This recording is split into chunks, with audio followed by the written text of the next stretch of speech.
Good morning.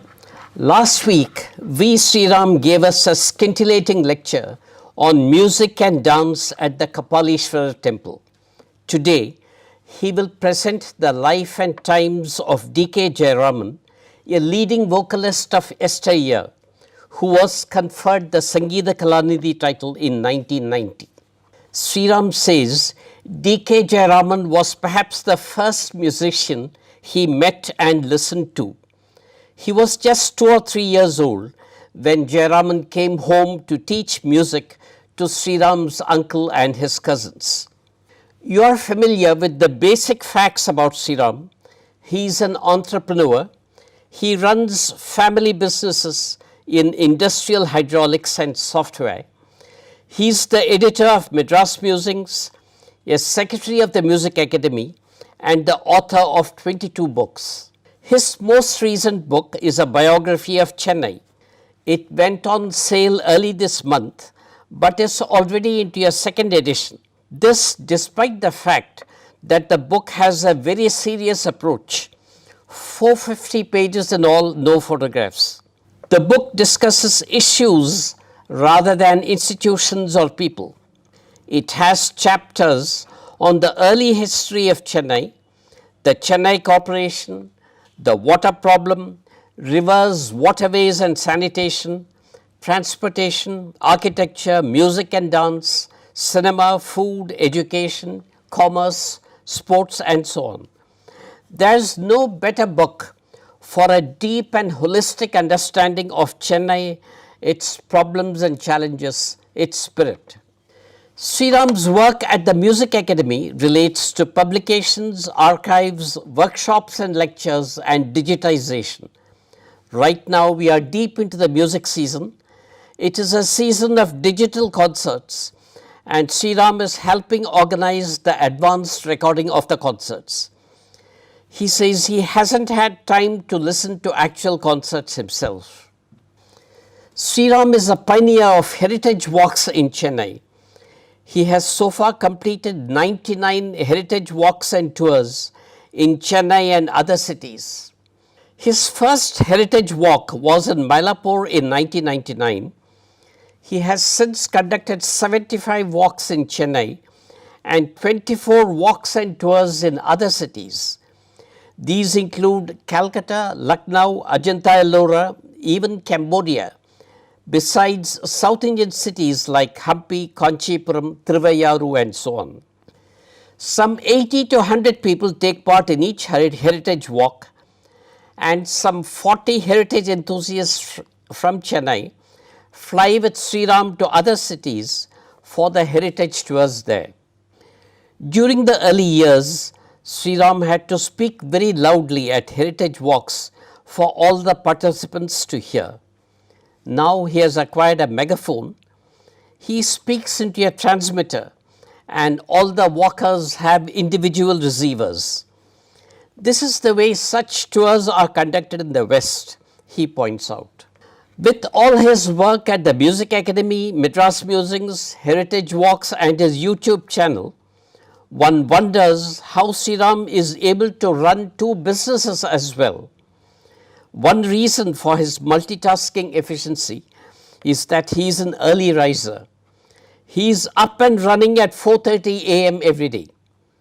He doesn't watch television at all, so that gives him much more time than most of us have. But he credits his wife Sharda for his success with time management. Over to Sriram, the historian of Carnatic music, for his talk on D.K. Jayaraman. Thank you.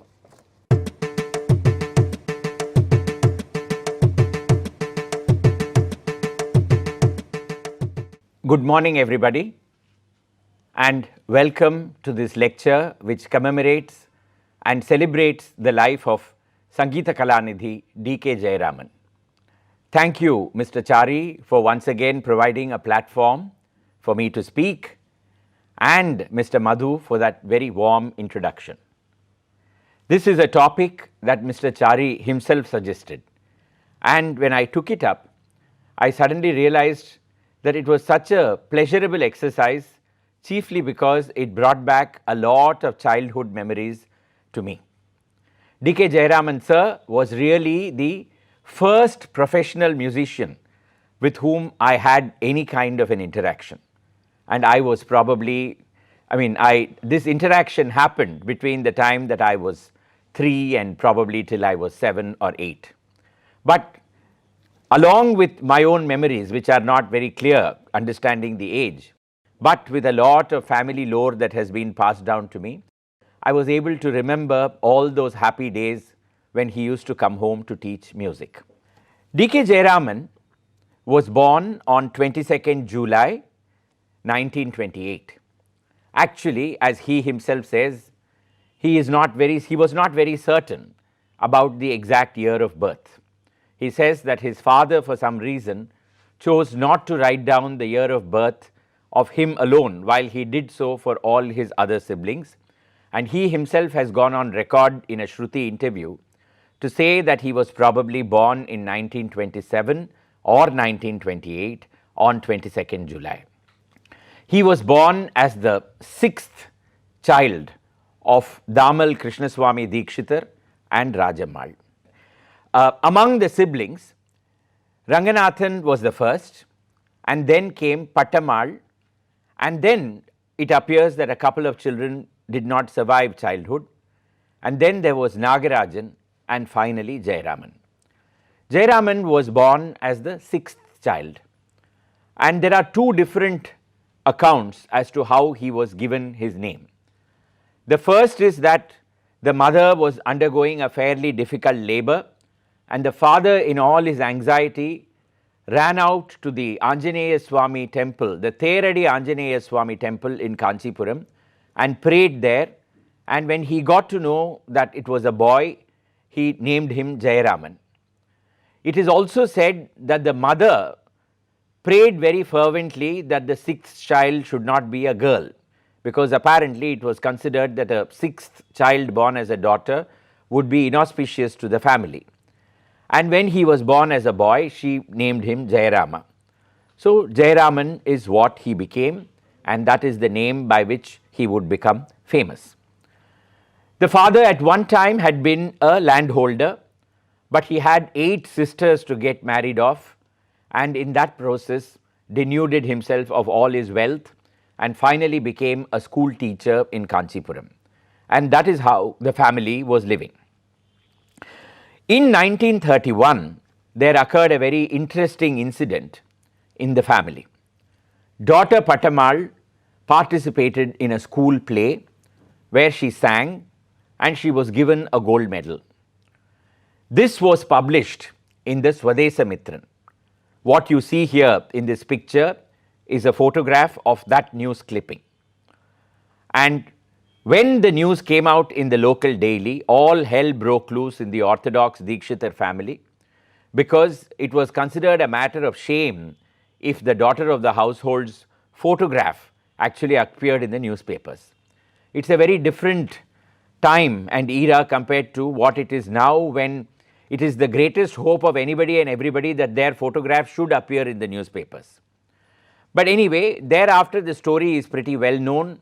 Lots of well-wishers, including Dr. P.S. Srinivasan in Kanchipuram, Vaimu Kodai Nayaki Ammal from Madras, several others made their journey to the Dikshitar household, convinced the family that Pattammal was assured of a great future, and thereafter Pattammal's musical career requires no further explanation or elaboration. She became a very famous artist indeed. At that time, building up a repertoire, particularly in a place like Kanchipuram, was not very easy. And therefore, the whole family would get together in order to help Pattammal build a repertoire. In this particularly, Ranganathan, Pattamma and young Jayaraman would be very closely involved in that exercise, with Nagarajan adding help wherever he could. They would all go and attend whatever concerts were happening in the area. Each would note down a portion of a song, come back, and then they would all perfect it together. And that is how Pattammal herself acquired a fairly vast repertoire before she moved on to Madras later in life and then learned from several gurus. Jayaraman was naturally gifted, and he began to follow whatever his elder sister was singing. And it is said that on one occasion, he pressurized her to write down for him the notation of Muthuswami Dikshitar's Balagopala, and then the next day he had learnt it completely to perfection and he had sung it to her. Balagopala is not an ordinary composition, very, very tough indeed, but he had mastered it. It is almost like flute Mali, listening to his elder sister being taught the Viriboni Varnam vocally and then playing it to perfection on the flute almost immediately. So these are all very gifted people indeed, and D.K. Jayaraman was no less. By the mid-1930s, Patamal's career had taken off to an extent where the family decided to migrate to Madras, and Jayaraman naturally followed his sister. Almost from the beginning, it became Patamal's habit to have young Jayaraman provide vocal accompaniment for her. Later in life, Jayaraman would be asked this question as to why Patamal opted to have vocal accompaniment when she was still very young, and he opined that it was probably because she just felt comfortable having a second voice along with her on stage. Later, Jayaraman himself, when he started giving independent concerts, invariably had a second who used to sing along with him. It was almost like family tradition. Patamal herself would have the benefit of learning from a number of gurus. Jayaraman would follow her very closely. While he did not learn from many of those who taught her, he definitely learnt from her. And therefore, eventually, he always claimed that Patamal was his first guru and the guru who had the most influence on his singing career and his style of music. By the 1930s, 37, 38, 39, Jayaraman was being noticed. There was a performance which Kalki Krishnamurti attended, and then in his review, which he wrote under the name of Karnatakam in Ananda Vigadan, he said while Patama sang very well and then provided enough space for the Ragam and Tanam and Pallavi, it was Ambi, that by which he meant the younger brother. He said Ambi's Arangetram was really the high point of the performance. And he said his clarity in singing Sahana and in singing some of the Hindustani pieces made him a real artist to watch out for. Jayaraman was born in 1928. We are talking about a review in 1939. He was just 11. And a veteran like Kalki Krishnamurti had noticed him and had singled him out for praise.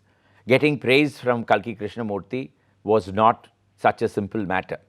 And therefore, there was something very special about this voice and about the way he sang.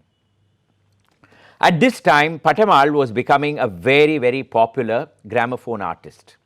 In this photograph, you can see they have actually posed in the recording studio itself.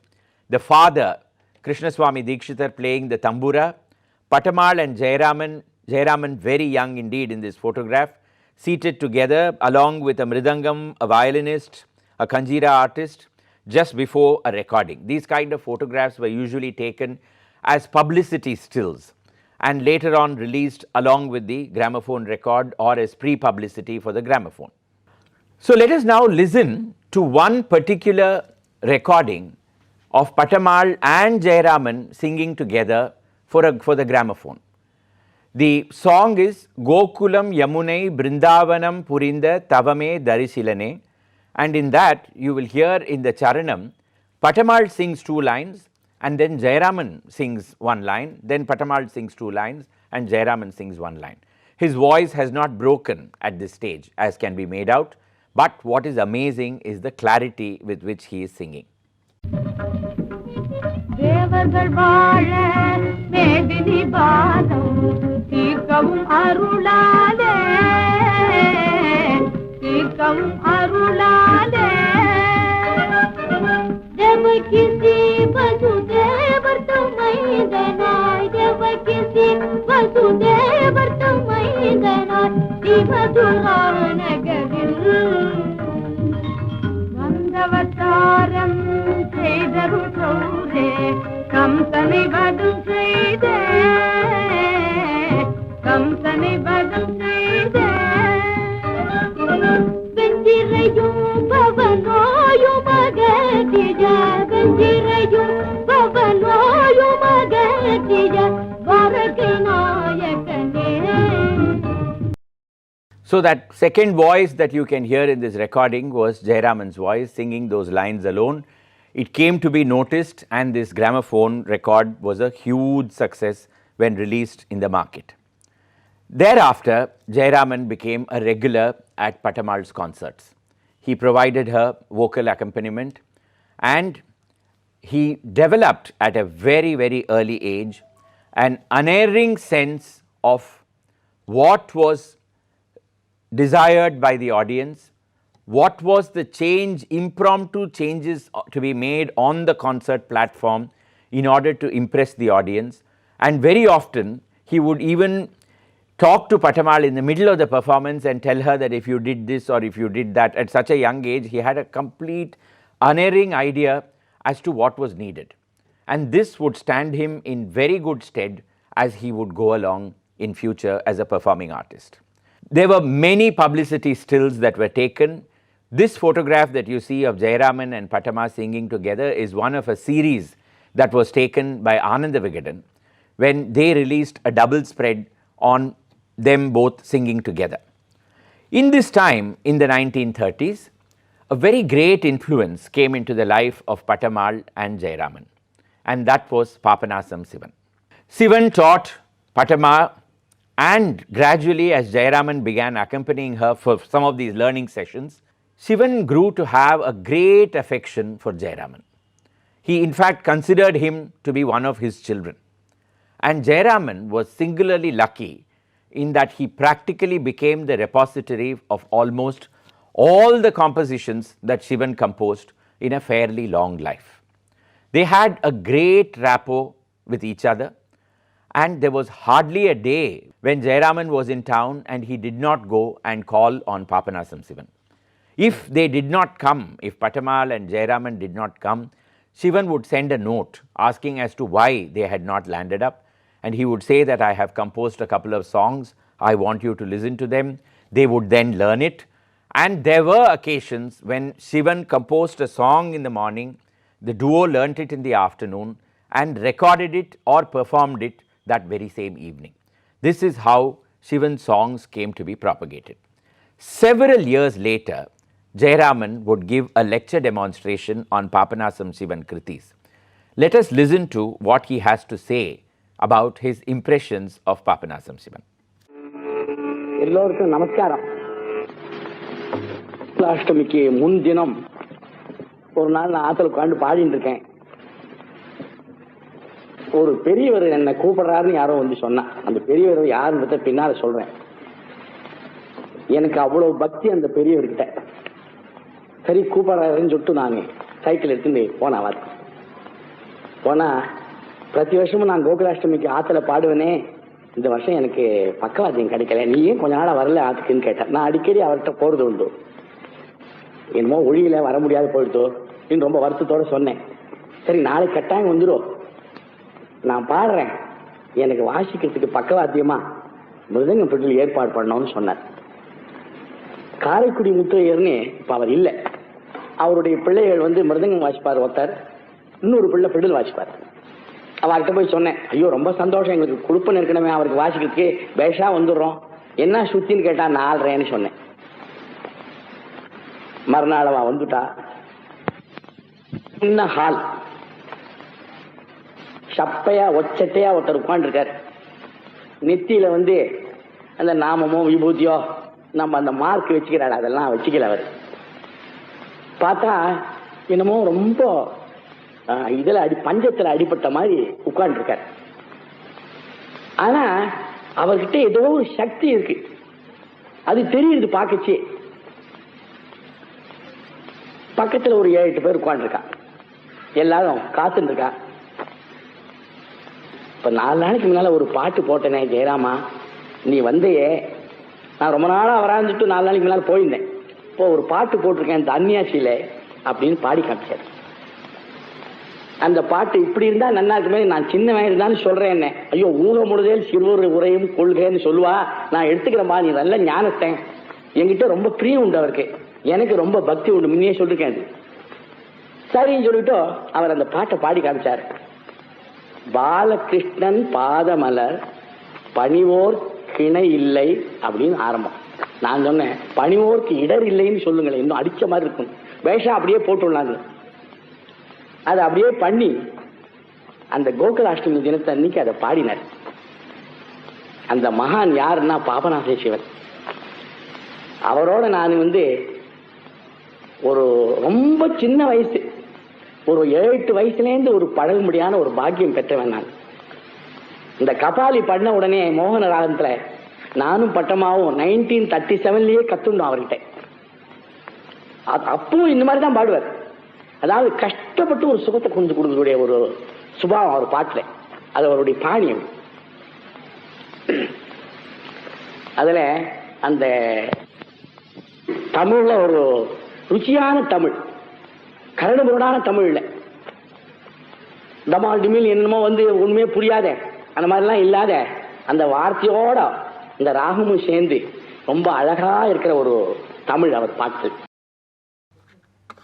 So that was Jayaraman on Papanasam Shivan. And we also get to hear, which is something that Patamal also has mentioned independently, that they even took the liberty of suggesting to Shivan that he could change his words here and there in the compositions. Like for instance here, Balakrishnan Padamalar Panivorki Inai Illai Idar Illainu Jayaraman solli avar maatinada avare sollirkar in the lecture demonstration. And we also get to know that Kapali in Mohanam was composed even before 1937, just by listening to this small bit that Jayaraman DKJ is speaking about Papanasam Shivan. But that was the closeness with which that great genius moved with these two musicians. And therefore, there was a very strong and large repertoire that was being built up, and one that would hold Jayaraman in very good stead as he grew older and became a very busy performing artist indeed. In those years, Patamal would frequently be invited to perform for the All India Radio. The All India Radio service began in 1938-39, and the inaugural performance was given by Patamal with DKJ assisting her at the All India Radio building, whose photograph you see over here, in Monteith Road in Egmore, not on the beach as it stands today. Later that same year, DK Jayaraman, as a 11-year-old boy, would be invited to perform in a radio play. In those days, these musical radio plays were very common indeed, and some great performing artists, it was not just some unknowns who would perform, but very great performing artists would be invited to come and participate. As we all know, there was a recording of Jayadeva's Ashtapadi as a radio play with none other than GNB, Madras Lalitangi and DK Patamal recording together. That is a story that is very well known. Similarly, this was a Prahlada story of Bhakta Prahlada, and the theme was based on Tyagaraja's Prahlada Bhakti Vijayamu, and the senior artist began singing Sri Ganapatini at a very high pitch, and halfway through he realized that he could not sustain that pitch, and it was a live recording, it was being broadcast. And there would have been a crisis had not this 11-year-old boy realized what was going on and joined in the music and taken over at that high pitch and saved the situation completely. That was the kind of on-the-spot thinking that he was capable of, and he was being noticed for all of this. Then came a time when he would perform in front of some of the great artists of that time. More on that when we go down the story a little. At this time, sometime in the early 40s, they lost their father. Patamal and Jayaraman lost their father. Patamal was given in marriage to Ishwaran, who more or less became the guardian of the entire family at that time. And in this photograph, you can see Patamal with her husband, the widowed mother Rajamal, and Jayaraman seated on the ground. As you can see, he is now slowly growing up. And then there came a wedding concert where Patamal and Jayaraman sang together. They sang Marubalka. And the Sangatis were so phenomenal that Thiruvavaduturai N. Rajaratnam Pillai, the great Nagaswara Chakravarti, he was present on the occasion, and he was so moved by Jayaraman singing particularly that he took off an expensive shawl that he was wearing, placed it on the shoulders of D.K. Jayaraman, and gave him the title of Isai Thambi, the young child who is music personified. These then were the great beginnings of D.K. Jayaraman.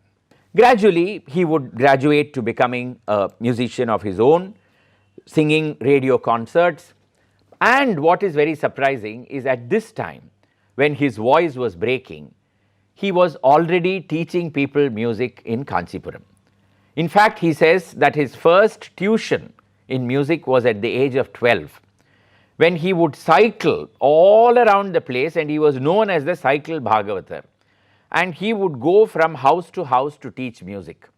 The first student was an auditor called Shekhar, who was a few years older than D.K. Jayaraman. And as a boy of 12, imagine being mature enough to be able to teach other people music. And then there was a lady student called Sundari, and he says that he was so shy about teaching her that he would continuously look at the ground, and he taught her music only by deeply inspecting the floor in front of him. That is what he says. And he would go around cycling everywhere teaching people music. In 1951, as we can see from this brochure, he gets his first performing opportunity in the Music Academy Madras. That was the year Chembai Vaidyanatha Bhagavatar was elected as the Sangita Kalanidhi, and he was present for this particular concert, and he praised D.K. Jayaraman greatly. For a person who was born in 1928 and who had achieved considerable fame even by 1951, you would imagine that everything would go off well thereafter. But that was not going to be. He had joined the Loyola College for his pre-university, or PU as it was called. His father had always told him that he should take to a career in music, but D.K. Jayaraman was not interested in taking to a career in music. He was wanting to look at a regular job which would bring security, comfort, income and everything. But at this point of time, his health suddenly took a setback. There would be a continuous series of problems that would come, and one of them was fairly serious. It involved a problem with the nerves that would leave his fingers disfigured for the rest of his life. He then, at this point of time, moved to Kanchipuram, where he tried several different career options. As you can see over here in this photograph, very smart young man on the threshold of life, but then sadly having to face several challenges that were going to come his way. He got married to Jaya in the 1950s, and they would have 3 children. Srivatsan was the eldest, Sukanya the second, and then J. Vaidyanathan, the well-known Mridangam artist, was the third. Keeping this family going was going to prove to be a major challenge. And living in Kanchipuram, D.K. Jayaraman tried his best, his hand at several things. He ran a canteen, he actually ran a milk farm, he tried to run a property business. There were several things that he did apart from going here and there teaching music. He was also accompanying Patamal, and whenever he wanted to accompany her, it is said that he used to actually cycle from Kanchipuram to Madras, because that was the only thing that could be afforded at this point of time. What is amazing is that despite all these setbacks, he would emerge as one of the most positive-minded individuals that you could come across. Ever smiling, ever willing to laugh at jokes that were being cracked, or he would come up with several himself, always exuding positivity and cheer, never saying die, never getting depressed about anything, and very, very bold. He was a person who took challenges as they came, and he would fight it with all the excitement of a prize fighter entering the arena. Let us listen to him talk about, he talks in the third person about a canteen manager's experience. But just to listen to him, it will give you an idea of how, and this particular recording was done when he was a great success. He had become a towering personality in the field of music. He had acquired all the awards possible. He was a great recording artist. He had gone all around the world. Success had come to him, but he had not forgotten this. And let us hear him talk about this very droll anecdote about how they managed canteens in those days. என்னன்னா old order changeth yielding place to new lest one good custom should corrupt the world. பழசே சொல்லிட்டு இருந்தோம்னா எத்தனை நாளைக்கு இந்த குழம்பு ஜாத்தியே சாப்பிட்டுட்டு இருக்குதுன்னு சொல்கிறா பாருங்க. அந்த மாதிரி கொஞ்சம் பழசு கொஞ்சம் மாறணும். அதுக்காக வாயால் சாப்பிட்றதுக்கு மேலே மூக்கால் சாப்பிட முடியுமா? அத்தை மாற்ற முடியாது. ஏதோ அதே கீர்த்தனைகளை அழகாக வச்சுட்டு அதுலேயே ஒரு 10 பேரை சேர்த்துட்டு அந்த சம்பிரதாயத்தை ஒட்டி இந்த கீர்த்தனைகள்லாம் சொல்லி கொடுத்துருக்கேன். இதில் அந்த பழமையை ஒட்டி தான் நான் மாற்றலை. என்னென்னா நான் காஞ்சிபுரத்தில் இருந்துச்சு பச்சைபாஸ் காலேஜில் இப்போ ஒரு ஞாபகம் வருது. அங்கே பச்சைபாஸ் காலேஜில் ஒரு கேன்டீன். அந்த கேன்டீனில் பசங்கள்லாம் சாப்பிட போனால், ஸ்டூடெண்ட்ஸ்லாம் சாப்பிட போனால் இட்லி தான் சுழுவோம். தோசைனா வாக்கணும், எண்ணெய் விடணும், இதெல்லாம் தேய்க்கணும், எத்தனையோ தொல்லை. பட்டு இந்த வார்த்தை எடுத்து கொடுத்துருவோம் ஈஸியாக. பசங்களாம் என்ன ஓயாது இட்லியே போட்டுட்ருக்கியா, என்ன அருகிரியர் வாழ். அந்த ஹோட்டல் ப்ரொப்பரேட்டர், அந்த கேன்டீன் ப்ரொப்பரேட்டர் அருகிரியர்னு பேர். என்ன ஒயாது இட்லி தவிர வேறு ஒன்றும் உங்களுக்கு தெரியாதா அப்படின்னு சொல்லிட்டு ஒத்தனும் சாப்பிடல. ஒரு 300-400 இட்லி மீந்து போச்சு அவர். என்னென்ன பண்ணுறதுன்னு தெரியல. பாவம் அந்த நாளில் ஒரு நாள்னா 10 ரூபாய்க்கு சமானம். இப்போ 10 ரூபா ஒரு நாளைக்கு சமானம். அந்த மாதிரி காலம். அதனால் அவர் என்ன பண்ணார், மீந்து கொடுத்தே இவ்வளோ நஷ்டமாகிடுச்சேன்னு வேதனை. அதை சேர்த்து வச்சு என்ன பண்ணார், மறுநாள் இதே இட்லியை ஜாகிரதையாக வச்சு, அப்போ ஃப்ரிட்ஜு கிட்ஜெல்லாம் கிடையாது, ரொம்ப ஜாகிரதையாக வச்சுருந்துட்டோ எல்லாத்தையும் உடைச்சி கொஞ்சம் மிளகா அப்படி போட்டு கொஞ்சம் வானிலையில் வறுத்து எண்ணெய்லாம் விட்டு கொஞ்சம் வாசனையாக போட்டு பெருங்காயம் எல்லாம் போட்டு மறுநாள் அந்த பசங்க இன்றைக்கி புதுசாக ஒன்று பண்ணிருக்கேன். என்னடா மசூலிப்பட்டினம் உப்பாம் காக்கிநாடா சட்னி அப்படின்னு. காக்கிநாடா சட்னி ஒன்றுமே இல்லை, தக்காளியும் பச்சை மிளகாவும் போட்டு அரைச்சி விட்டேன். நல்ல காரம், ஏன்னா ஆந்திரா காரம் பாருங்க, அதனால் நல்லா காரமாக பண்ணி விட்டேன். இதை ஒவ்வொருத்தரும் 2 பிளேட்டு 3 பிளேட் சாப்பிட ஆரம்பிச்சிட்டான். சில பேருக்குலாம் டிஃபனே இல்லாத கொடுத்து, சார் நாளைக்கு இதே பண்ணுங்கன்னா. அப்போது நான் சொன்னேன், என்ன அநியாயம், எனக்கு தெரியும் ரொம்ப ஃப்ரெண்ட். அவர் சொன்னார், 10 ரூபா அவள் தலையிலே கட்டிட்டோம் பாருங்க. நான் சொன்னேன் இது ரொம்ப அநியாயம் அப்படின்னேன். இல்லை இன்னொன்று சொன்னார் அவர், இது ஏன் வித்து தெரியுமா, அந்த காக்கிநாடா சட்னின்னு போட்டேன், மசூரிப்பட்டினம் உப்புமாவுன்னு போட்டேன். இல்லை அது இல்லை, அந்த இட்லியினுடைய ருச்சி பழமையினுடைய ருச்சி பழமையை ஒட்டி இருந்தது. அது நீங்கள் வேறு புதுசாக பண்ணிங்கன்னா சாப்பிட்ருக்க மாட்டான். அந்த மாதிரி பழமையை ஒட்டி தான் நான் இந்த வாழ்க்கை சொல்லி கொடுத்துருக்கேன். அதுக்கு என்றைக்கும் மதிப்பு உண்டு. அதனால் நீங்கள்லாம் இதை கேட்டு ரசித்து இவ்வளோ பெரும் ஆதரவு கொடுத்துருக்கீங்களே, நான் எப்படி நன்றி சொல்கிறதுன்னு எனக்கு தெரியல. So here he is talking about his experience of running a canteen, albeit in the third person, but you can see the wealth of experience that this man had had and the way he was able to look back on all of it with great humor. Now we come to the mid-60s, and at that point of time, Jayaraman's career in music had really not gone anywhere. He was still stuck in Kanchipuram. At that time, Palghat Mani Iyer, the great Mridangam artist, perhaps the greatest among the Mridangam artists, was on the lookout for youngsters of outstanding talent whom he could accompany. There were 2 reasons for this. One was Mani Iyer himself was very keen that youngsters should be given the leg up so that they move ahead in their career. The other was that in that range of 1962 to 1967, Mani Iyer lost all the stalwarts whom he accompanied. Starting with 1962, you find that Pazhani Subramanya Pillai, who was the great Kanjira artist and Mridangam artist and who sparred with Palghat Mani Iyer several times on stage, he passed away. And then Alathur Subbayar passed away, and therefore Alathur Srinivas Iyer was not performing. Madura Mani Iyer died, GNB died, Ariyakudi Ramanujayengar died, Chaudaya, who was his close friend, Mani Iyer's close friend, he passed away. Musri was almost into retirement, and there was hardly anybody. And that is when he identified talents like D.K. Patamal, and he also identified D.K. Jayaraman to be a great talent.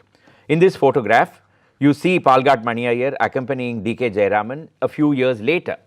But here I am talking to you about the 1960s. And Mani Iyer it was who cajoled and pushed D.K. Jayaraman to give up his stay in Kanchipuram and migrate to Madras. Now, on what basis does a person with a small family migrate to the city? Mani Iyer said, I will fix at least 2 tuitions for you in music. That will keep you going, and then I will accompany you in concerts that will establish you as a concert artist once again. And thereafter, you mark my words, you will be a great success. D.K. Jayaraman was initially very reluctant, but at this time, son Vaidyanathan had a certain health issue that required medical treatment in Madras, and so the family moved. The first student fixed by Mani Iyer was Sharada Mani, who was a very well-known student of D.K. Jayaraman. The second was my uncle, R.H. Subramaniam, who was then a student in the AC College of Technology in Guindy. D.K. Jayaraman sir used to come to our house to teach music. This is like today, the very thought of it fills me with a great thrill. I am unable to even imagine that we had the good fortune to have this outstanding personality come home to teach us music. Not, when I say us, not me, I was too young for that. But I am talking about my aunts, my cousin sisters, my uncle, who was really his principal student. And I still have memories of him coming home on a cycle. He was still the cyclist at that point of time, and he would come home to teach music. And these music lessons, even to that young, untrained ear of mine, were something extraordinary. One was that Mylapore itself was extremely quiet in those days. You had hardly any ambient noise. And when D.K. Jayaraman sir would come home, and my uncle had a very powerful and a very musical voice, and the two of them would sing together, gradually in ones and twos and threes, the entire neighborhood would congregate at home to listen to the two of them singing together. D.K. Jayaraman sir was practically the colony's musician. They would wait for him to come at the corner of the street, and people would begin assembling in our house on the veranda and in the drawing room just to listen to that music. There are days when even today when I listen to Soma Sundareshwaram, that one song alone for some reason has stuck in my mind of him teaching and my uncle learning it from him. And that complete silence, and I still remember a lady called Kantimati from the neighboring house who would say, Jayaraman sir vandutar, and then she would come rushing and all of us sitting together. And this Soma Sundareshwaram, for some reason, every time I listen to it, I have tears in my eyes, because I think of that golden period when this song was actually taught by him in our house. Let me play it for you and then go on to the rest of the story. But in this photograph that I am presenting here, the man who is providing accompaniment to D.K. Jayaraman sir is my uncle. It's taken at a wedding somewhere, I don't know where, but this is just to establish the proof that I am not claiming something which didn't exist. There he is, my uncle, accompanying him. But let's listen to Soma Sundareshwaram, a part of it, before we go further. This is not a great quality recording, but I just wanted to establish that period in my mind by playing it for you.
Unforgettable times when he would just come home and I never knew that all these immortal classics were being taught, somebody was learning, and the way he would become a part of the family.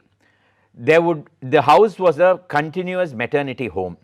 There would be somebody being married off, somebody coming in a state of early pregnancy, somebody at home already in a state of advanced pregnancy, somebody going for delivery. And so the Sri Matrabhutam became a kind of a anthem in the family. Jayaraman sir would be continuously teaching Sri Matrabhutam to everyone who was present, because it was some kind of a, my grandmother believed very strongly that deliveries would be very easy when this song was taught. And so us young children who had no idea about what it was, we all learned to wobble the song, all that Vaisya Jati, Stri Vesha Dharanam and so on and so forth. We didn't know what the meaning was. But several other songs that I remember, Bantu Riti Koluvu was one, Srirama Padama was yet another. Then Bhavayami Raghuramam, which was taught by him, and years later, for some reason, I would always associate Bhavayami Raghuramam with a lot of laughter in the house. And many years later, when I asked my aunt, she said, "Adu onnu kedaiyadhu, avar vandu aniki and paattu kathu kudukkiradhu." I believe he said that once he was singing with Patama, he was accompanying her, and that Ati Dhiram line, he kept repeating as Ati Ghoram without realizing it. His memory had played truant at that point of time, and he said, "Pataka rendu tharava thirumbi enna paathu moracha, மூணாவது தடவை நறுக்குன்னு என் தொடையில ஒரு கிள்ளி நான் வாயை மூடிட்டுட்டேன்." Till apparently this is what he had told my aunts. So he would have all kinds of, I remember, I don't know what was being discussed or what was the humor, but whenever he came, the house would be in gales of laughter. And he and my uncle were, of course, they each would compete with the other on humor and things like that. So on one occasion, the Sringeri Acharya was supposed to come to Bangalore, Abhinava Vidyatirtha Mahaswamigal, on whom our whole family basically doted on him. He was our preceptor in every way. I must have been 6 or so at that time. And my grandmother told DKJ sir and my uncle that you should teach the young child something so that he can sing in front of the Acharya. So in all the chaos of the preparation of leaving for Bangalore and things like that, nobody paid any attention to what DKJ sir and uncle were teaching the young boy. And we all went to Bangalore, and the Acharya was supposed to be coming in another half an hour. Everything was ready for the Pada Puja in my aunt's house, that is Amrita Murali's grandmother. And my grandmother suddenly said, "Let me see, what is it that you have been taught to sing?" So I opened my mouth and I sang, "Oothi koduthaladi oru round, inda ulagam suthudadi pala round." So there was a stunned silence, and there was complete pandemonium after that. My grandmother broke into one of her queenly rages and shouted and cursed everybody, and my grandfather withdrew into a complete shell silence. Only person who laughed was my uncle, and I thought that I had done something wonderful, so I kept repeating the song again and again and again. And then my grandmother said, "This is it. Keep the child on Rajam," that is Amrita Murali's grandmother's lap. You keep a tight hand on his mouth till the Pada Puja is over and the Acharya has left. So the Pada Puja happened. Everything was over. Suddenly my aunt in a moment relaxed her hand and I opened my mouth, and there was a deathly silence, but for some reason I broke into Vatapi Ganapati, which DKJ had been teaching my uncle. It was a great success. Acharya smiled, my grandmother smiled, everybody beamed at each other, but this is what DKJ was capable of. And I remember he taught me Varavina Mridupani. And the neighbor was Chinnappa and his wife was Ranganayaki. So he taught it as Varada Priya Ranganayaki. That line was taught as Chinnappa Priya Ranganayaki, which is how I sing it even now. And I remember Uncle and DKJ called Chinnappa and Ranganayaki home and made me sing it in front of them. And they were completely delighted as a couple. They thought it was a great tribute to their talent or whatever it is. This then was DKJ sir as he came home and as he taught us music. This tutelage went on till at least 1973, 1974. Uncle learned from him for a good 8 to 9 years. But later on, my uncle went abroad and that was it. So, but to all of us, DKJ sir was our sir. So, we kept, even as our families got transferred and we went elsewhere, we would keep an eye on what he was doing through the reports in the Hindu, and we would all rejoice at the great successes that were coming his way. And certainly there was a lot of success that was coming his way at this time. Beginning with 1972, 1973, he became a very busy concert artist. There were certain characteristic traits of his performance, particularly many people commented that he sang almost as though he was addressing an audience in the balcony. And that was partially because DKJ himself had accompanied his sister for so many years, and he had actually raised his pitch while she had brought down hers till they had arrived at an equilibrium where both of them could perform together. It had been a compromise over several years. It became his performing trait. Even Patamal has mentioned this in an interview to Shruti magazine, where she says that he used to raise his head to sing and it was almost as though he was addressing an audience in the balcony. There are several photographs. One of these is of characteristic DKJ with his head lifted upwards to sing, and in order to facilitate the movement of his voice that very easily. DKJ was an all-rounder when it came to music. He has given us fantastic raga alapanas. The way he sang swaras, there was nobody else who could have done it. And what is very interesting is that he was the master at Kanak. My uncle had demonstrated to me many years later, when my uncle had become very old, how he sang Vennai Tinna Chinna Tanama as a Ragam Tanam Pallavi, and how he had set it to a particularly difficult beat at one point of time, and he was really the master of it all. But what is very interesting is that over a period of time, he completely chose to focus on the melodic aspect of music, particularly the compositional aspect of music. He did sing Ragam Tanam Pallavis, he did sing Swaras, but they became simpler and simpler over a period of time. It was almost as though I have seen all that.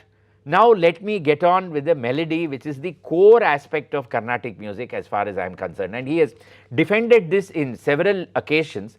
And I would say that that is what really moved us as an audience. The fact that he could sing as though we were in prayer along with him, appealing to a particular deity.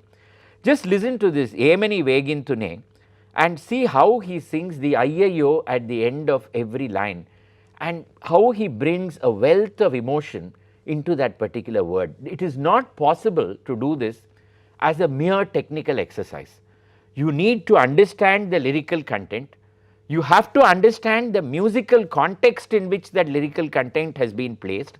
You have to internalize it, and then you have to arrive at a way we can present it to the audience, where invariably the audience doesn't know the meaning of what you are singing, but they need to know what is the emotional import of what is being conveyed, and that is what he does. Just listen to this particular portion only.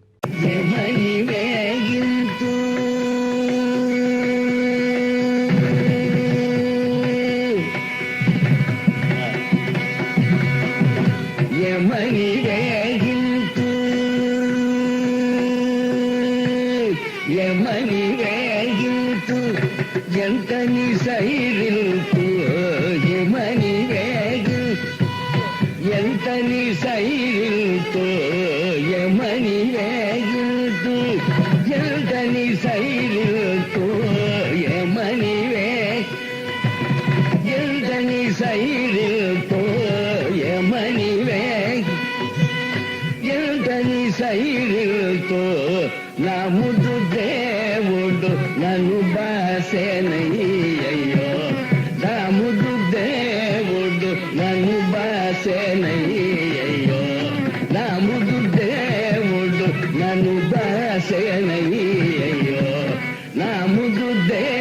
దేవుడు నన్ను బాసేనయ్యో ఏమని వేగిందునే శ్రీరామ ఏమని వేగిందు.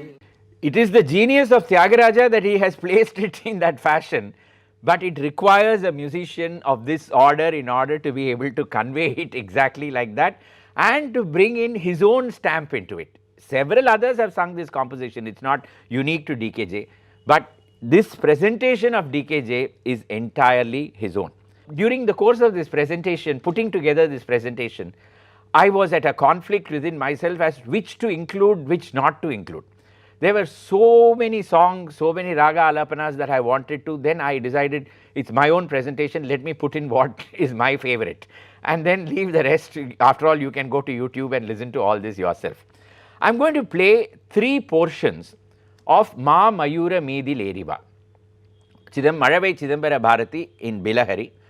The first portion is only the Pallavi, the second portion is the Anupallavi, and the third is only a section of the Charanam. The amount of drama and musical color that DKJ brings to what is a very tiny composition, 2 lines in the Pallavi, 2 lines in the Anupallavi, 4 lines in the Charanam, nothing beyond that, and with a set of chittaswarams that can be sung in various ways. You can sing it most pedantically also, but you can give it the stature of a magnum opus. And you can leave behind your imprint in such a way that everybody else who sings it after you can only be compared to the way you sang it. I think that is what DKJ did when it came to this particular composition. Let us listen first to the Pallavi of Ma Mayura Meedil Eriva. Ma Mayura Meedil Eriva, Rakshika Ma Mayura Meedil Eriva,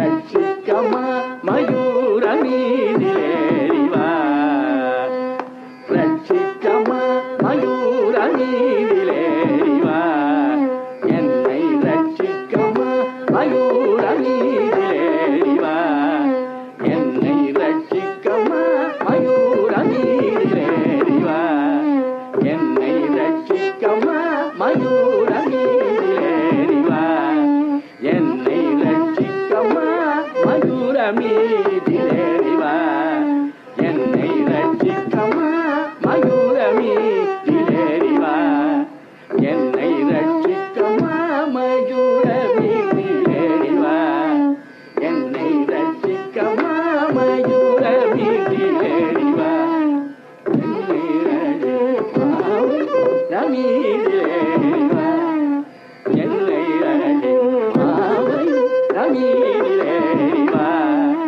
Ennai Rakshika. Of course, a lot depends upon the quality of the accompanists, in this case Palghat Raghu and T. Rukmini on the violin, Palghat Raghu on the mridangam, but just the way he emphasizes on different syllables of the Pallavi, Ma Mayura Meedil Eriva, Mayura Meedil Eriva, and then the way he changes the gait of what is only one line and the way it is changed every time in the presentation makes it very unique. If that is all that you thought there was to the song, just listen to the Anupallavi.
pa ma ga ri da ni da ni da sa ri ga pa da ni da pa ma ga ri da ni da ni da sa ri ga pa da ni da pa ma ga ri da ni da ni da sa ri ga pa pa ri ga pa da sa ri da ni da pa pa ma ri sa ri da sa ri ma ga ri da pa pa mayura மீதிலே வா என்னை ரட்சிக்கமா மயூர மீதிலே வா என்னை ரட்சிக்கமா. Now, when we come to the Charanam, there are two aspects. One is the Dharikku Maniyavar Tudikka Varazira, that particular line, the number of pauses he gives to allow the Mridangis to present various nadais in this particular line, that is particularly indicative of his supreme confidence in himself, first of all, that he is allowing someone else to share the limelight and is bringing that person to the fore and saying, now you show your colors on the stage. That is first of all his supreme confidence, that he is giving his space. Second is his personal appreciation of the melody, where he wants the audience to join in that same appreciation. It is not necessary that I just present a composition and I keep moving on. There is space for this kind of improvisation which I am trying to show you. That is what he is indicating. Lastly, when he sings the Chittaswarams, you just need to, after all, the same Chittaswaram is being performed in the Anupallavi and in the Charanam. The variety that he is now bringing in the Risa, Risa, Risa, Risa portion in the Charanam and not in the, which he did not sing in the Anupallavi. Dharikkumadiyavar tudikka vadashila Dharikkumadiyavar tudikka vadashila Dharikkumadiyavar tudikka vadashila Dharikkumadiyavar tudikka vadashila Dharikkumadiyavar tudikka vadashila Dharikkumadiyavar tudikka vadashila Shila Dharikkumadiyavar tudikka vadashila Chidambara Paradikkiniyavara madikka aruvela Chidambara Paradikkiniyavara madikka aruvela Chidambara Paramadikka aruvela Dinam dinamu adirku midamena budirku mayilma adirku labiya vadidikku magilpuri adirku midamaya budirku mayilma magilpuri sa dari dari daba bagari dari risa risa risa dari dari daba bagari risa risa risa dari dari daba bagari dari dari da risa risa risa dari dari daba bagari dari risa risa risa risa risa dari dari daba bagari dari da dari gaba bari gaba dari dari daba daba bagari dari mayura மீதிலே வா என்னை ரட்சிக்கமா மயூர மீதிலே வா என்னை ரட்சிக்கமா மயூர மீதிலே வா என்னை ரட்சிக்கமா என்னை ரட்சிக்கமா என்னை ரட்சிக்கமா.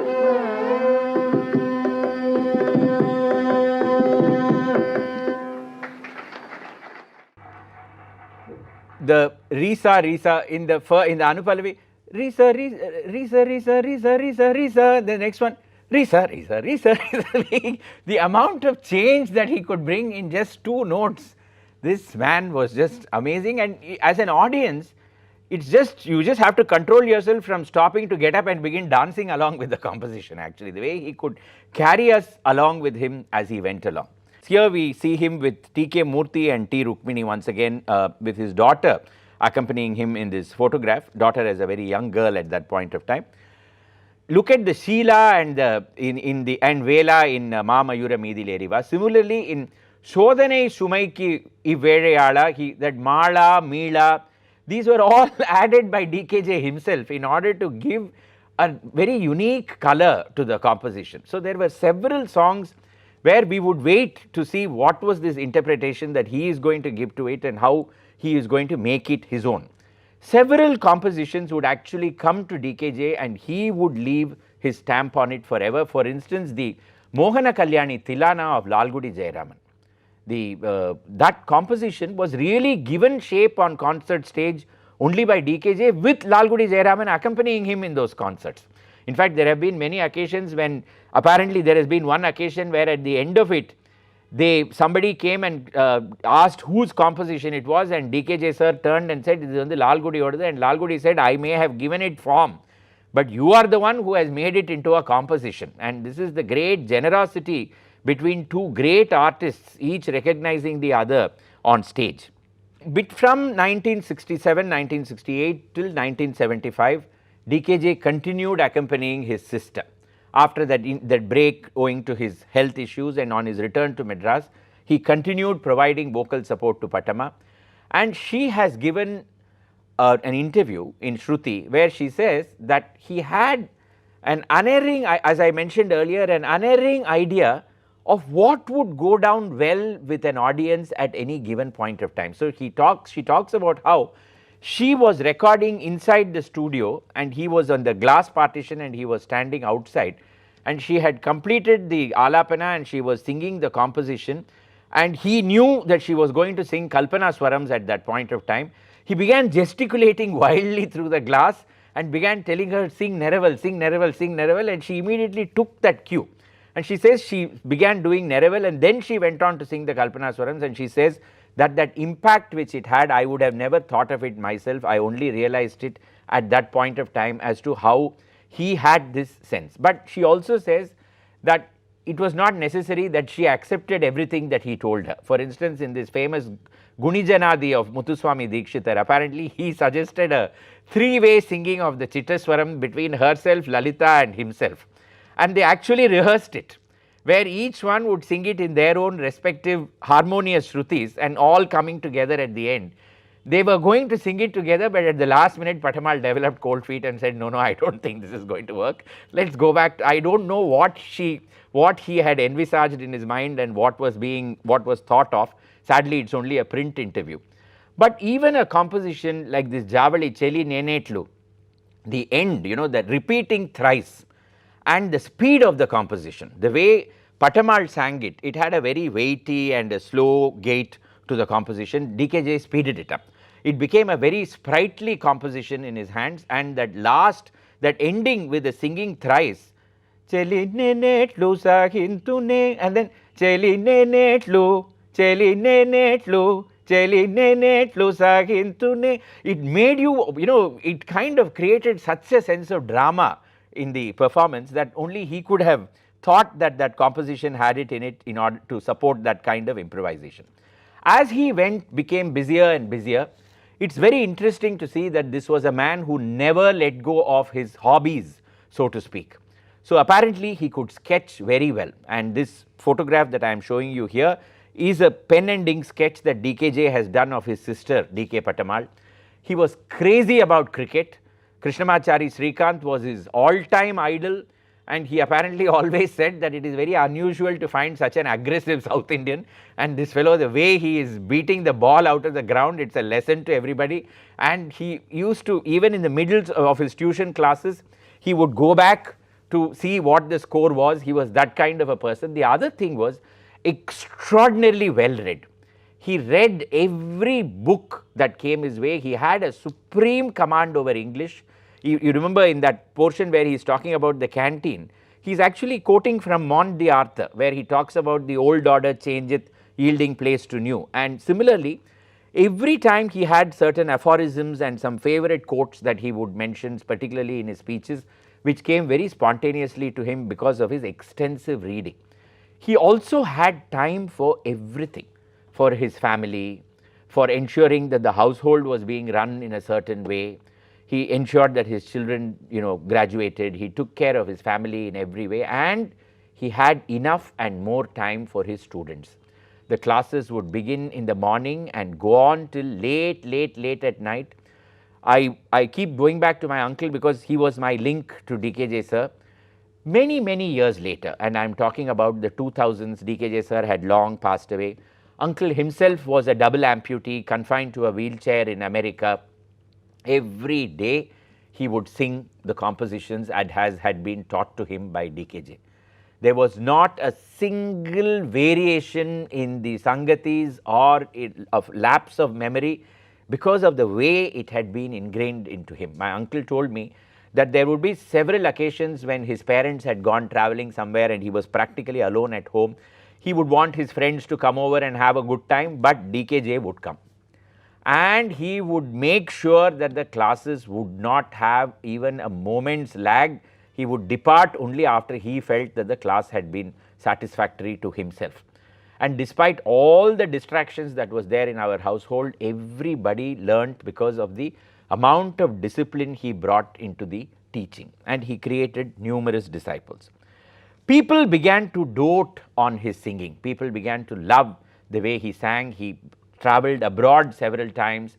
He went all over India performing concerts here and there. The Acharya of the Kanchipuram Mutt, Jayendra Saraswati Swamigal, declared that he was part Jayaraman to him. And because to him he embodied music, that was it. There was nobody else that he could think of.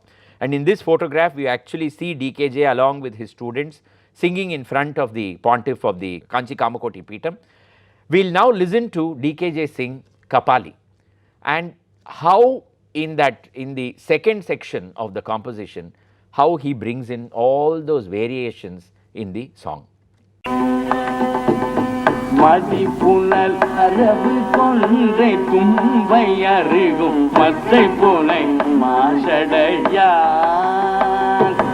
மதிப்புணல் அரபு கொன்றை தும்பை அருகும் மத்தை புனை மாசடையான் மதிப்புணல் அரபு கொன்றை தும்பை அருகும் மத்தை புனை மாசடையான் விதித்தலை மாறி மார்பல் உரித்த கரியில் செம்புலி தோலுடையா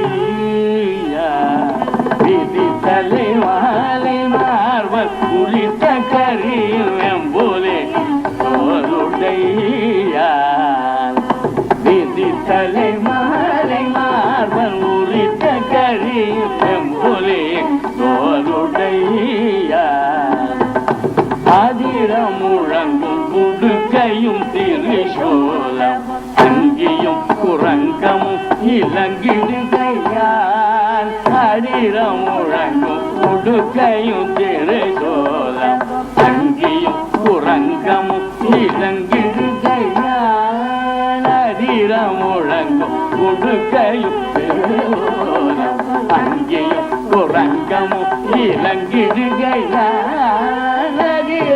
முழங்கும் உடுக்கையும் திருவோலம் அங்கியும் குரங்கமும் இளங்கிடுகையால் முழங்கும் உடுக்கையும் திருவோலம் அங்கியும் குரங்கமும் இளங்கிடுகையால் முழங்கும் உடுக்கையும் திருவோலம் அங்கியும் குரங்கமும் உடுக்கையும் திருச்சோலம் அங்கேயும் குரங்கமும் இளங்கிடுகையான் துதிமிகு திருமேனி முழுது சாம்பல் துலங்க எதிர் மங்கையர் மனங்கவர் ஜெகன் மோகன் துதிமிகு திருமேனி முழுது சாம்பல் துலங்க எதிர் மங்கையர் மனங்கவர் ஜெகன் மோகன் துதிமிகு திருமேனி முழுது சாம்பல் துலங்க எதிர் மங்கையர் மனங்கவர் ஜெகன் மோகன்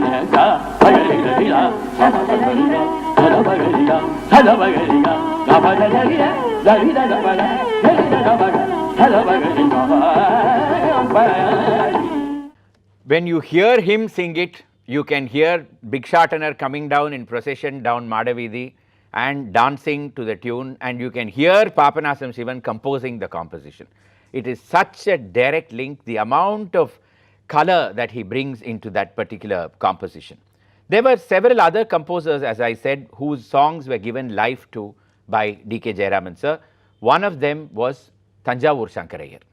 Thanjavur Shankarayar compositions in that generation, perhaps nobody else sang them the amount as did DKJ.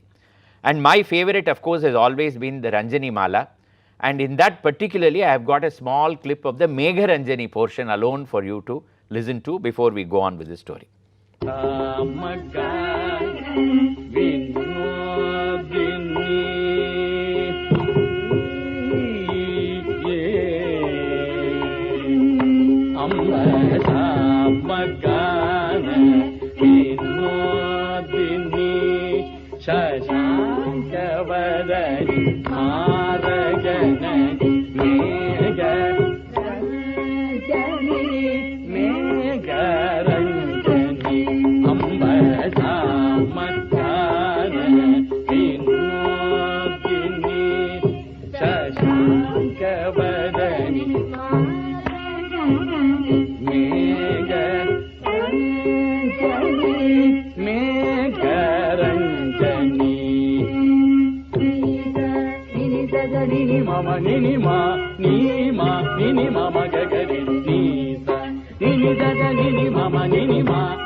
At that time, when this recording was taken, DKJ, as I said, had become a very popular guru, and there were several students who learned from him. Shruti magazine at the time of his passing published a partial list of students who at that point of time were regular performers. T.G. Badrinarayanan, T.V. Govindarajan, Nanganallur Ramanathan, Balaji Shankar, Vijay Shiva, R.K. Sriram Kumar, Dr. R. Sundar and V. Sundaresan among the males. Among the females, Shanti Gopalakrishnan, A.K. Kanakadurga, Mala and Jaya, Sharada Mani, whom I mentioned to you earlier, Geeta Rajshekar, Asha Ramaswamy, Sukanya Shankara Raman, Jaya Sarangapani, Anu Varalakshmi and Rajalakshmi Vasudevan. There were quite a list. There were several others who apparently just came to learn a song or two from him, and he never objected. He would teach them very, very generously. In fact, they have asked him in an interview, do you really think that these people merited the composition being taught? And he says, why not? They came here, they wanted to learn a composition from me, I knew it, therefore I took pains to teach them the composition. That's about it. It was a kind of an open house where people could come, people could learn, people could benefit from this great walking dictionary in music that he was practically. Over a period of time, he even thought of the very unusual. He began to present compositions of Shivans which had actually become hits on film, and then he began to take them to stage. Today, for instance, Maname Kanamu Maravade Jagadishan Malar Padame is a very common concert piece, but DKJ was the man who first made it a tukada on the concert platform. At that time, there was a raging controversy. Cinema paatala ipo edukku ivar vandu paadittirukar stage la appadinu. He said, it's a great composition of Papanasam Shivan which I have taken and I have performed over here. There is in fact a full recording of DKJ and students singing a full concert of Papanasam Shivan compositions, where virtually the second half is only film songs of Papanasam Shivan. It was almost as though he wanted to establish to the public that, these are also compositions that you need to appreciate. Let's listen to him sing Dina Karuna Karane Nataraja, made famous by M.K. Tyagaraja Bhagavathar. Then I'll tell you a small comment that he made about it, and which people passed it down to me in my family.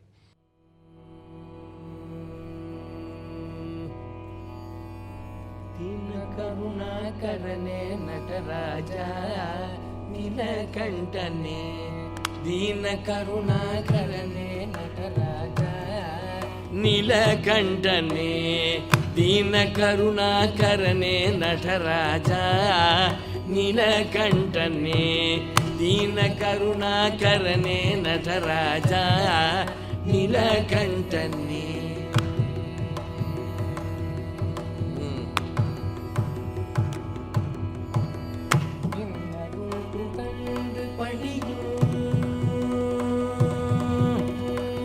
நின்னருள் புகழ்ந்து பணியும் என்னையும் இறங்கி அருளும், நின்னருள் புகழ்ந்து பணியும் என்னையும் இறங்கி அருளும், நின்னருள் புகழ்ந்து பணியும் என்னையும் இறங்கி அருளும், மௌன குருவே ஹரனே நடனாட நீலகண்டனே மௌன குருவே ஹரனே எனையாண்ட நீலகண்டனே மௌன குருவே மௌன குருவே மௌன குருவே மௌன குருவே மௌன குருவே எனையாண்ட நீலகண்டனே தீன கருணாகரனே நகராஜா நீலகண்டனே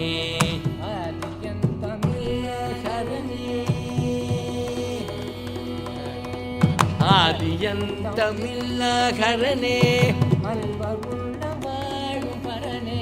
ஆதியந்தமில்லாகரனே அன்பர் உள்ளம் வாழும் பரனே ஆதியந்தமில்லாகரனே அன்பர் உள்ளம் வாழும் பரனே ஆதியந்தம் அன்பர் உள்ளம் வாழும் பரனே நீலகண்டனே ஆதிமதிவேணியனே பரமேசா நீலகண்டனே தீன கருணாகரனே நடராஜா நீலகண்டனே தீன கருணாகரனே நடராஜா நீலகண்டனே நீலகண்டனே.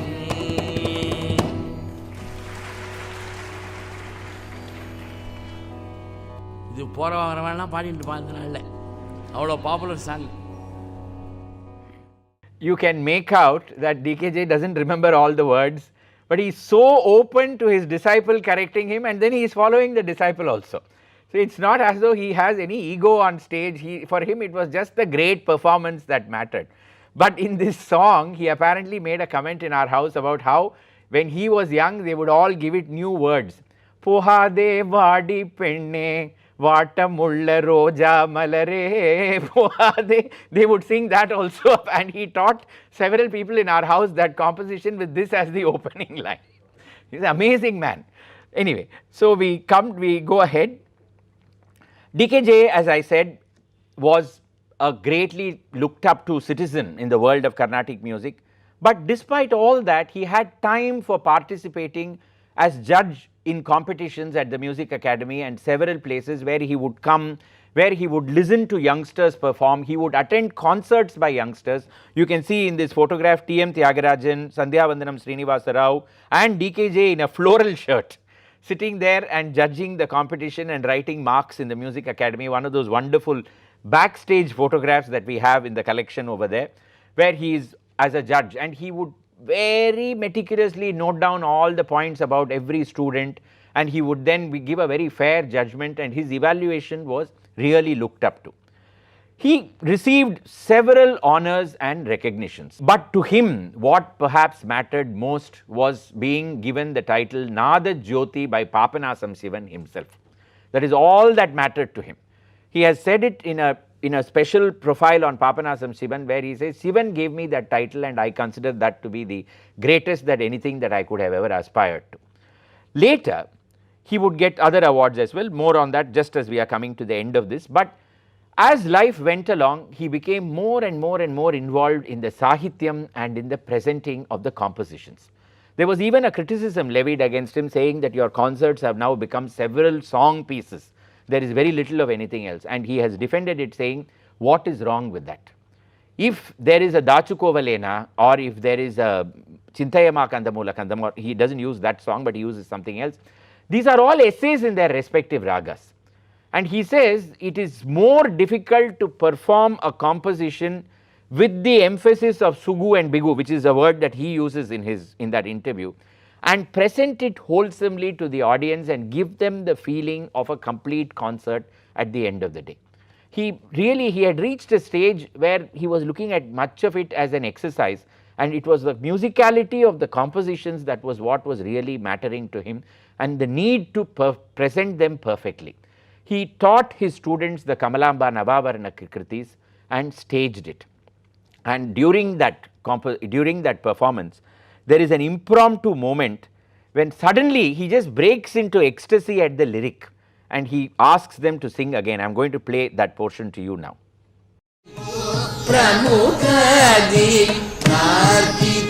ಸುಗಳೇ ಬರಯ ನಾಗಜ್ಞ ಪರ ಪರಯ ದಯಾ ಕರಯ.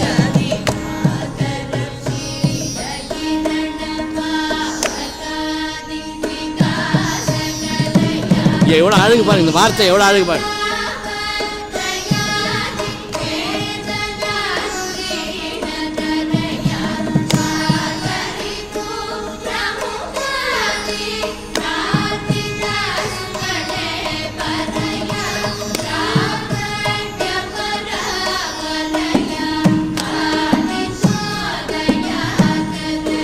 ದಿವಾಕರ ಶೀತ ಕಿರಣ ಆದಿ ಪ್ರಕಾಶ ಕರಯ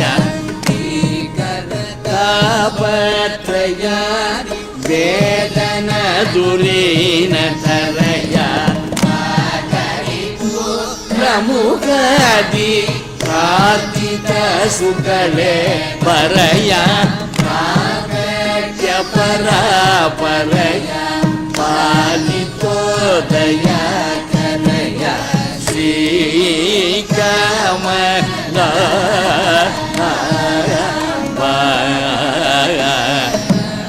ಜಯತಿ.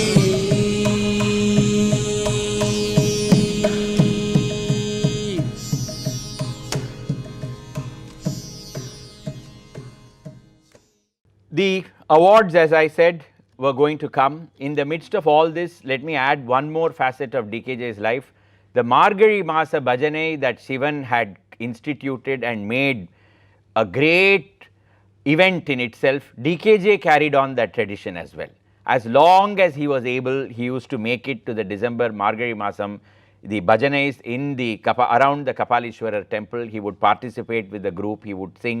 Definitely on New Year's Day, he would definitely be there, even if he was not on other days of the Margari Masa Bhajane. And several compositions he must have heard as they came from Shivan for the first time. Nambi Kettavara Everaya was one which definitely had the Bhajane tradition in it, the Bhajane influence in it. Let's hear a small bit of DKJ singing that composition. நம்பி கெட்டவர் எவரையா உமை நம்பி எவரையா உமை நம்பி எவரையா உமை நம்பி கெட்டவர் எவரையா நாயகனை திருமயிலையின் இறைவனை நம்பி கெட்டவர் எவரையா உமை நாயகனை திருமயிலையின் இறைவனை நம்பி கெட்டவர் எவரை உமை நாயகனை திருமயிலையின் இறைவனை நம்பி கெட்டவர் உமை நாயகனை திருமயிலையின் இறைவனை நம்பி கெட்டவர் எவரை உமை நாயகனை திருமயிலை இறைவனை நம்பி கெட்டவர் எவரை உமை நாயகனை திருமயிலை இறைவனை நம்பி கெட்டவர் எவரையா. The highest award, the Sangita Kalanidhi, would be his, but not without an element of drama. In 1989, the Music Academy Committee had actually resolved that DKJ would be the Kalanidhi that year, and he had actually been given a call and he had been informed that he would be the Kalanidhi that year. That evening there was a function at Narada Gana Sabha where Vasanta Kumari arrived with a garland, felicitated him and everything. The newspaper announced that Maharajapuram Santanam would be the Kalanidhi that particular year. Evidently, there was a big slip between the cup and the lip. It could have been a very embarrassing moment in anybody else's life. DKJ took it in his stride. He said, it can happen, that's about it. He was not really bothered whether it came or whether it didn't come, what were the machinations that went on that suddenly ensured that he was deprived the award that particular year. But next year, 1990, he did become the Sangita Kalanidhi. Here you see him with the then president of the Academy, T.T. Vasu. He was conferred the title by Lalgudi Jayaraman, who had refused or who had said that he did not want to be conferred the Sangita Kalanidhi for various reasons that we don't need to go into. But Lalgudi actually conferred the award on DKJ, and DKJ, it was left to him to diffuse what could have been a potentially very explosive situation. He referred to Lalgudi as a Sakala Kalanidhi in his speech, and thereby he elevated Lalgudi Jayaraman to a different status altogether. In any case, they had been exceedingly close to each other, and this was the least that could have been said by DKJ. But definitely this award was the high point. It marked the pinnacle at that point of time in his career. He gave a wonderful presentation of the Panchabhuta Sthala Kritis of Muthuswami Dikshitar, assisted by all his students, on 1st January 1991. That evening he received the Sangita Kalanidhi. A week later, or 12 days later, so to speak, there was a great function organized by all his students, a wonderful felicitation. And you would assume that there would be a lot more to life coming up. But DKJ himself always had a favorite aphorism, that was, time is fleeting, life is short. Or is it life is fleeting, time is short, one of the two things. And it was almost as though he had lived up to that.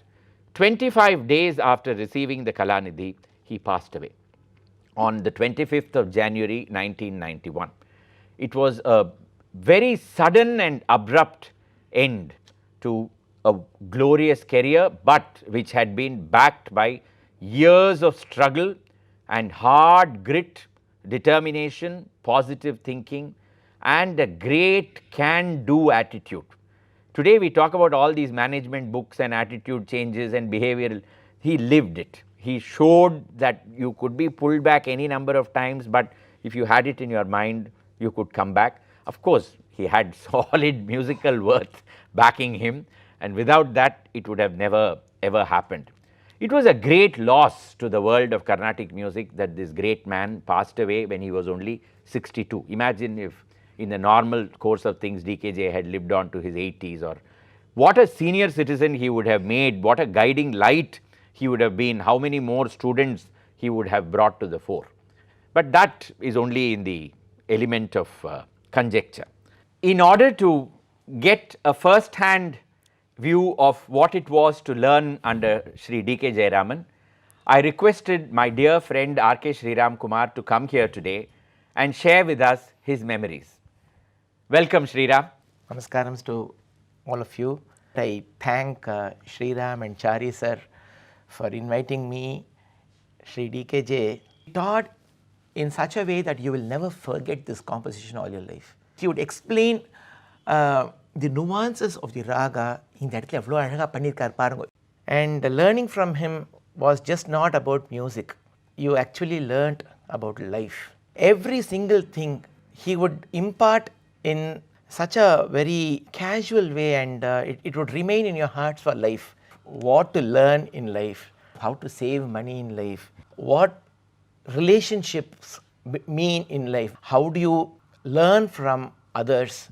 He would learn a composition from a toddler. இது ரொம்ப நல்லா இருக்கேம்மா இந்த பாட்டு, இன்னொரு தடவை பாடுமா அதை அப்படிம்பார். And he would listen to that composition so keenly, and next moment if he was like very impressed with that song, or he would ask the child to record that composition, and he will learn line by line, word by word that composition, make the composition his own. He would add so much color to it, so much sheen to it. In Thiruvarur, there is this temple of Renuka Devi. Every year Sri Lalgudi Jayaraman used to conduct this Trinity festival in Thiruvarur, and he would invite all the musicians to perform there. And every year he sang there. A person would send him a postcard saying, "Sir, please sing Renuka Devi, Engur Ambal." Avarkinda Pakirtharam Padamille. But this man would write a letter every year requesting him to sing this composition. A few months before this festival, he asked me, "Yenda, இந்த ரேணுகா தேவி உனக்கு தெரியுமா?" எனக்கு தெரியாது sir அந்த பாட்டு. யாரா பாடி கேட்டிருக்கியா? Sir TMT sir பாடி recording வச்சுருக்கேன் sir. And I supplied this tape to him. He had his elements into the composition. He would have an impression on the Kala Pramana, on the Vallinam Mellinam, அவர் சொன்ன மாதிரி பிகுசுகுசு, And the way he would render the Tarasthai Sangatis, Venuvadyadi Yuta Vijaya Nagara Sthite Manikya Bhushani Madhura Rasabhashini Bana Sadrishakshini. And the Bana Sadrishakshini பாடச்சே அப்படி மேலே அப்படி பார்த்து it was such a beautiful thing to, such a charming thing to watch even. Bana அப்படி பாடன்னு பாட மாட்டார். The light and shades of voice production that adds so much to the emotion of the composition, that adds so much emotion to the singing. He made it a point to learn this composition and present it. A classic, another example is Gangadishwaram of Guru Surajananda. DKJ sir's way of rendition, Raksha Bettere would sound so weighty, and Gangadishwaram would also sound equally weighty. That is the kind of passion that goes into his rendition of his compositions. He would choose rare compositions, present newer compositions, Spencer Venugopal Mama, then V.V. Srivatsa sir, then Thanjavur Shankare, present all these compositions in the concerts. Every composition he would put his heart and soul into it. And it's just not that. He would teach all of us immediately, and he did not hold back. We had to attend these competitions, especially with the academy had to give a list of 10 compositions of Tyagaraja, 10 compositions of Dikshitar. You should not give a Banturiti Kolu or Marugelara for a Tyagaraja list. That's all below our, we had all this myths in our head. So Raghupati Rama Kudukono, then Raksha Bettere, all the compositions of these stature. So we would just give them on the list. We would still not have learnt it because I have done this, I know this. But he will make sure that I learn all the compositions before the competition.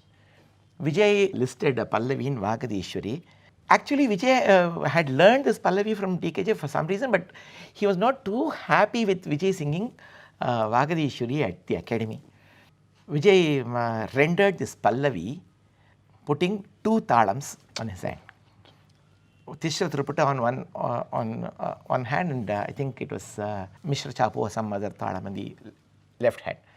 After the Kacheri, noted critic Subbudu, he came and asked DKJ, Jayaraman, Nida and the Pallavi Sholi Guttiya. Subbudu very well knew that DKJ would not sing such kind of ragas. I am sure any other guru would have said, Illalla sir, na, enak theriyadhu sir, avan edho paadra. DKJ very beautifully he said this. Eppadi rendu kaiyilum taalam pottan paarenga sir. For a guru to praise a student is very, very rare. When it came to all his students, he had such love and affection. He would take so much interest in the welfare of all his students. He would visit their families, and whenever he stepped into any home, it would always be a moment of happiness, and we would all laugh at his humor. He would ask his students, "Seriya irundhudama illa?" He had no ego about learning, about sharing knowledge. He had no ego about appreciating others. Once when Sanjay sang a beautiful beggar at the Music Academy in the afternoon concerts, DKJ went up and went to him and he told, Romba nanna paadinema. And if at all we are all happy and doing good today, I think it's his blessing and his heart that really protects us and takes us, guides us in the years to come. When DKJ passed away, even with the body being present, all the students sang and gave him a send-off. And next day when the Asti was brought home, everybody again sang. And Shruti magazine quoted Hamlet and said, "Good night, sweet prince, and may flights of angels sing thee to thine rest." I don't think such a great guru could have asked for any greater tribute from all his students. Thank you so much, Sriram. Thank you for inviting me. Like I have much more to say, but the very thought of my guru brings so much joy and happiness, and thank you for enabling me to relive this. Thank you, Sriram. Thank you all again. Thank you, Sriram. This presentation would not be complete if I did not acknowledge all the people who helped me to put it together. Srimati Purna and Sri J. Vaidyanathan, respectively daughter-in-law and son of Sri D.K. Jayaraman, who over the course of several telephone conversations shared a lot of information and also gave me several photographs. Shri R.K. Sriram Kumar, Sukanya Shankar and the Shruti archives for giving me several issues in which D.K. Patamal and D.K. Jayaraman are featured, the Music Academy archives, its librarian Mysore K. Jagdish and Satya, the assistant librarian, for giving me material from that collection. The audio has been sourced essentially from YouTube channels of Bhaskaran Shivaraman, Sangita Rasika, Srinivas Dikshit, Raju Ashokan and Saregama, and also from my dear friends Charubala and Suresh Gopalan of the Charsur Digital Workstation. Above all, I would like to remember on this occasion my uncle R.H. Subramaniam, through whom DKJ came into our family and our lives, and who remained a very disciplined disciple of DKJ till his passing, in the sense that he used to sing all the compositions that had been taught to him till he passed away around 10 years ago. To his memory, I dedicate this presentation. In the last lecture on music and dance in the Kapalishwara temple, I spoke to you about the Varinadai Chinde. I also spoke to you about how we staged a dance performance on this very same venue, courtesy Mr. Arti Chari and the TAG Corporation, when we had Gayatri and Bala Gurunathan dance to it. I had mentioned that that recording was lost. Now I am happy to tell you that that is not so. Mr. Chari, when he sets his mind to discovering something, we find that the elements obey him. So he decided that he would find the recording, and sure enough, we find that there is a perfect recording available. So I am very happy to share with you that on January 1st, 2022, that recording will be shared on YouTube with all of you for you to listen and watch the enactment of the People's Park Varinadai Chinde. I look forward to seeing you all there on that channel. Thank you very much. I look forward to seeing you all next year, and I wish you a very happy new year.